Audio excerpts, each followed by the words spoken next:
HCL Technology has missed moderated street expectations. Remember, the company had come out with a profit warning on the 30th of September, and that time the street had scaled down its expectations. So the company's delivered 0.5% dollar revenue growth, a constant currency growth of 1.2%. All this is far lower than what peers have reported. The three factors which affected their revenue performance: one, a cross-currency headwind; secondly, an $18 million provision that they had to take because one of their projects got cancelled in the ADM space because the customer's objectives got cancelled; and thirdly was skewness in revenues in one of their complex infrastructure management projects. All these three factors affected the revenue growth.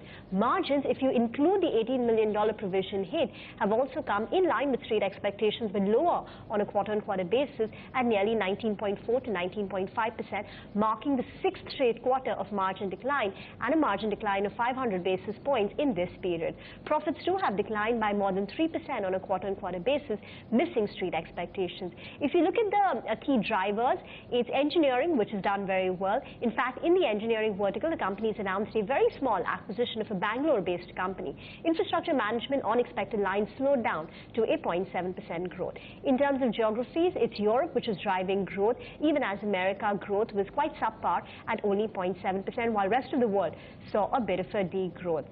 With respect to the other parameters, attrition continues to remain above the 16% mark for the past many quarters. Utilization still in the band of 83 to 84%, and client mining as well as deal wins appear to be very healthy.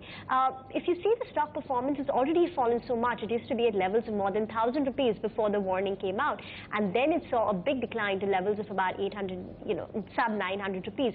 So a lot of the moderated expectations was already priced in, which is why today you've only seen a bit of a reaction, even though the numbers are not looking so great.